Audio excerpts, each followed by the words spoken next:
This is Sopranos' final scene analysis. First off, the fact we're even discussing this still, years after the show has ended, is truly astonishing and shocking.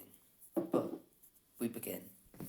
In the very first episode of The Sopranos, in the pilot, Tony is telling Malfi about how the Golden Age is over, about the deterioration of the life as he knows it. And the fact is, life at that point is not truly over and it has not truly deteriorated yet at that point when he tells Malfi, but it is in fact how I interpret it is a nod to what is going to happen, which we eventually see across the multiple seasons. And the fact that Tony is the one who is giving this monologue is not only showing that he is acceptive of his fate as a mob boss, as who is deteriorating in power, while at the time he was a capo, but either way, the life is deteriorating, is not just showing us the fact that life as he knows it is over, but also is reflective of the actions he may take, and the viewers don't even know it yet, and neither does Tony. The fact is, we see across the series how Tony reflects on these actions and how he commits these actions. The deterioration of the New Jersey Mafia occurs because of Tony. It is not the way he presents it in the first episode is that life is already deteriorating around him and that he cannot stop it. But the fact is, he accelerates it. He kills his earners. Look in the scene in which we see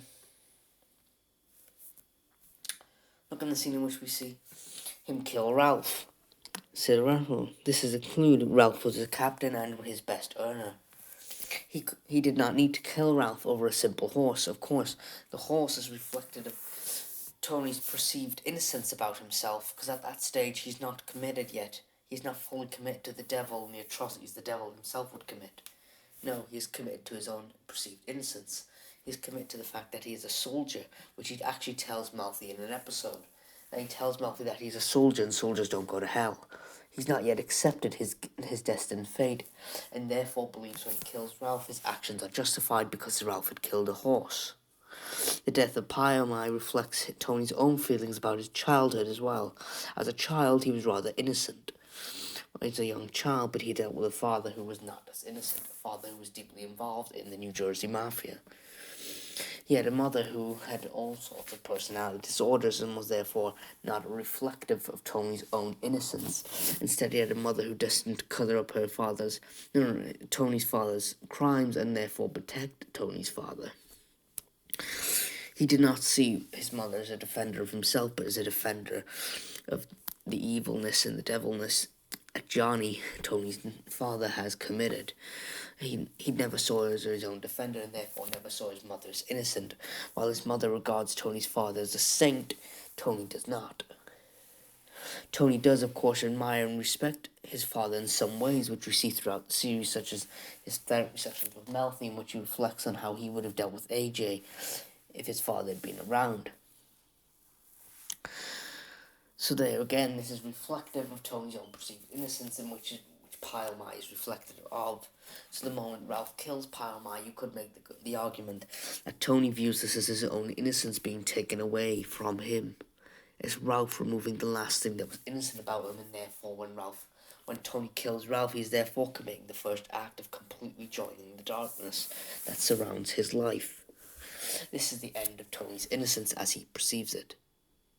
He has killed Ralph brutally and has no qualms about it. He feels no guilt and does not question his own actions. And who is the person who comes to help dump the body? It is Christopher, his nephew, who at the time, Tony in some ways perceived Christopher as his defender, as his guardian, as the one who could protect him from the dangers that lurked in the Mafia. He saw Christopher as his successor. He saw Christopher as the future of the Mafia. He saw Christopher as the future boss, as his protege. So the fact is, he calls upon Christopher to help him. This is noticeable as he does not call on Sil. He does not call on Paulie. He wouldn't call in Silvio. Silvio is his consigliere. Silvio knows the rules in life of the mafia. While Silvio may not betray Tony, it is a risk Tony would not take. While Paulie is a loud mouth, and while Paulie never liked Ralph and hated him, he is still a loud mouth. And the fact was, if Paulie said something out of turn one time and someone else found out, it could provide danger to Tony. This is why Tony calls upon who he perceives as his defender and innocent at the time of the series.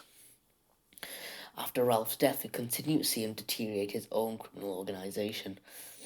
He does this through numerous ways, not necessarily through killing, but just his offhand comments, such as when Bobby in season 6 is injured. How does Tony reflect on this? How does Tony mention him?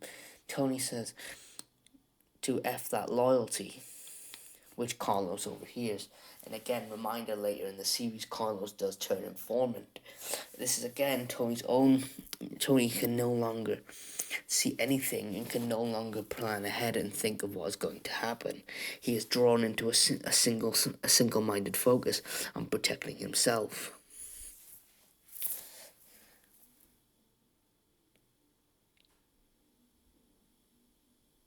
But we can also see that Tony doesn't have. We can also see that Tony would willingly kill members of his own family, members of his mafia family. We can see this clearly when he willingly considers killing Paulie.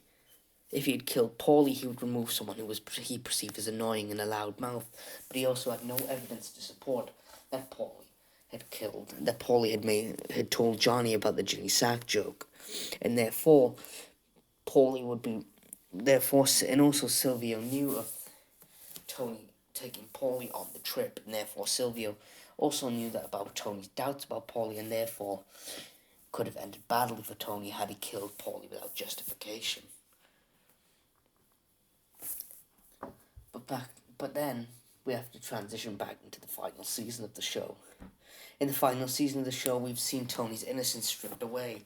The moment of Pyomai's death in season 6 would not reflect Tony as it did in season 4.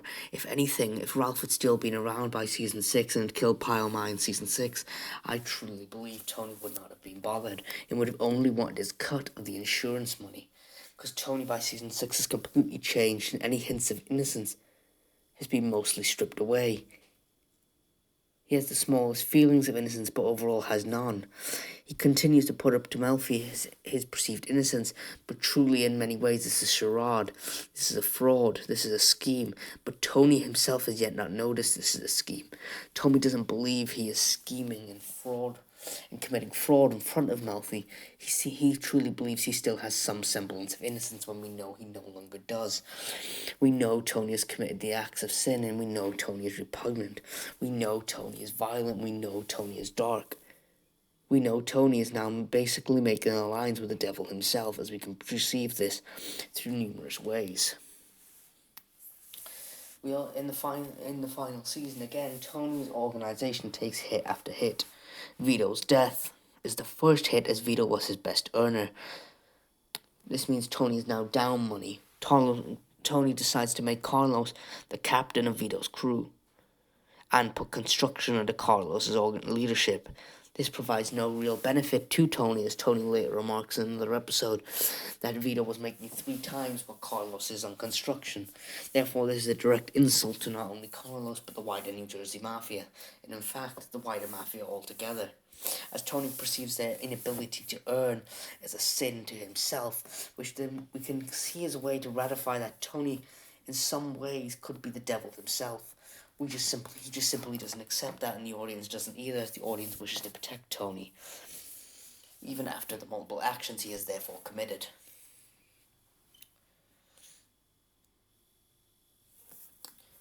We also see in season 6 Tony's wealth is deteriorating due to his excessive gambling, his murdering of his best earners, his impact on the New Jersey Mafia, and his lifestyle alone, which leads him to borrow the $200,000 from Hesh.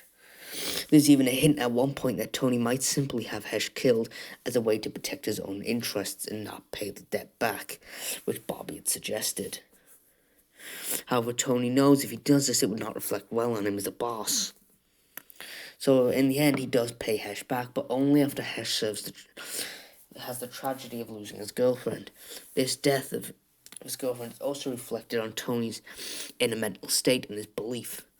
Tony would not have paid Hesh back at that moment if Hesh's girlfriend was still around. He wouldn't need to. He wouldn't perceive it as necessary. But as a boss, he must do it out of respect, which is why he does it. When Vito's wife Marie goes to Tony and seeks $100,000 so that she can move with her family, Tony knows for a fact Tony knows he can afford it. He has $100,000 right in front of him.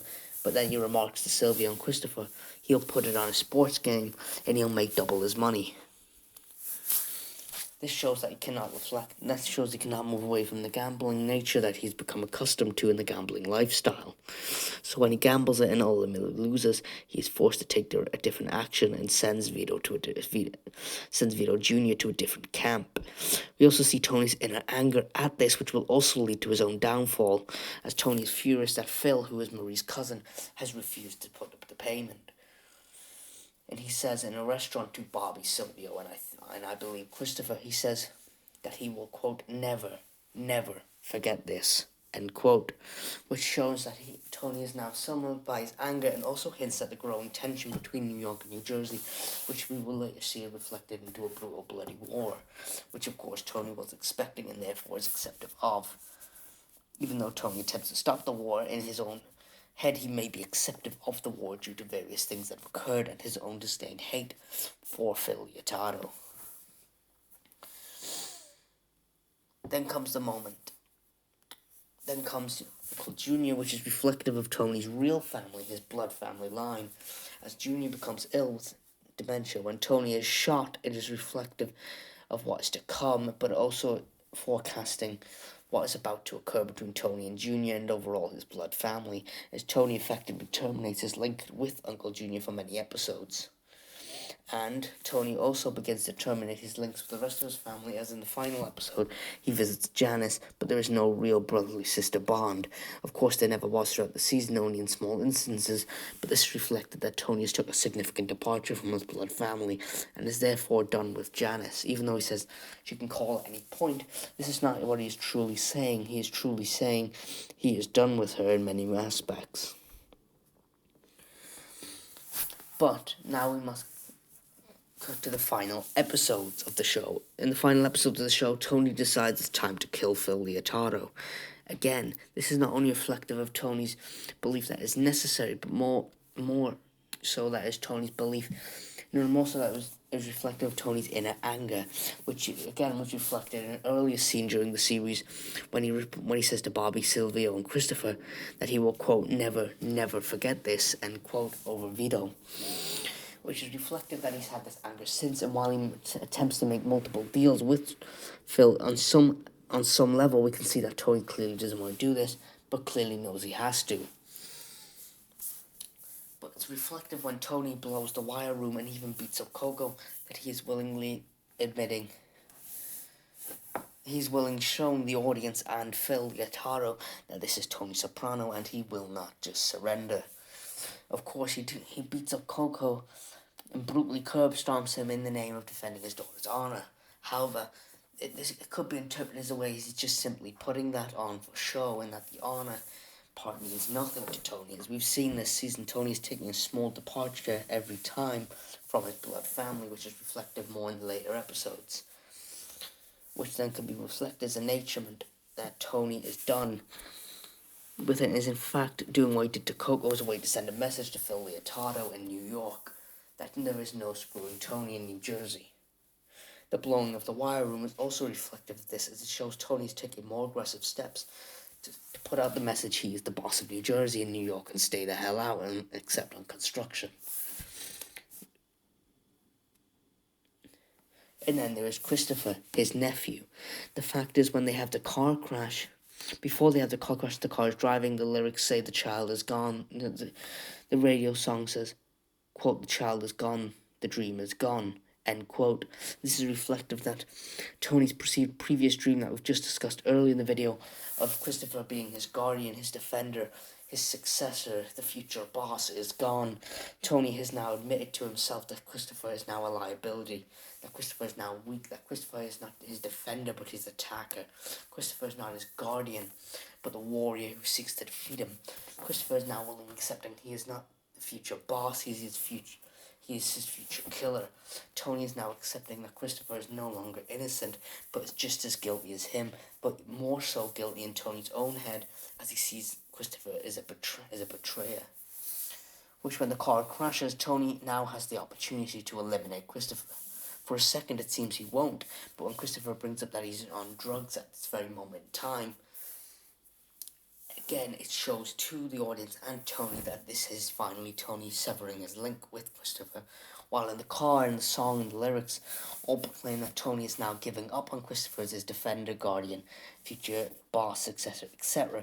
While we can see that Tony is giving up this in the car when the crash happens, for a second Tony may be willing to save Christopher. But then, when Christopher mentions a drug, this officially terminates the link. This officially reinforces Tony's own previous thoughts when he was in the car before the crash. So when he gets out of the crash and decides to kill Christopher, it is not just reflective of Tony severing the potential threat, the future threat, and the liability, but he's also terminating his link in most ways with his blood family, as over time this season we show him take a significant departure from his blood family till the end. So when Christopher is killed, Tony, however, does not feel guilt, he does not feel remorse. If anything, he is pleased, he is happy, he understands now. He is at one with the devil in most ways, as he's finally took that link. He has finally severed that link, that liability. In the episode, and even at his funeral, we see Tony bring up the baby seat, the destroyed baby seat, as a way to somewhat, which would some interpret this as a way of Tony trying to clear his own conscience. I do not. I see this as a way of Tony simply putting out there a false thought of truth, a false truth. This is not he does not care about the Detroit baby seat and does not see that as the reason of why he's killing Christopher. No, the baby seat is reflective of Tony's larger blood family, the departure he's taking with the killing of Christopher. While Christopher was not a blood relative, it is still reflective, and Tony always saw Christopher as a blood relative even though he wasn't. So when he kills Christopher, it's reflective that the departure from his family has now begun, his blood family,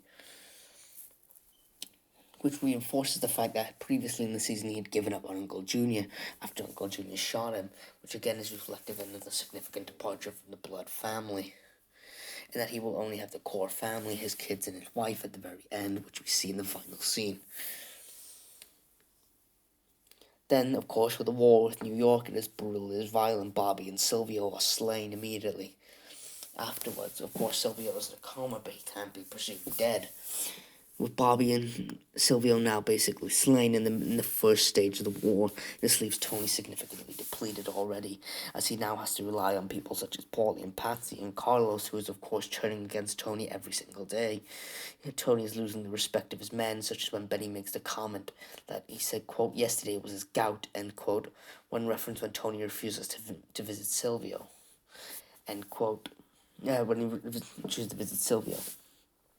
Again, this is reflected that Tony's status in the mafia world is dying, and he no longer has that ability to control the mafia as he once thought.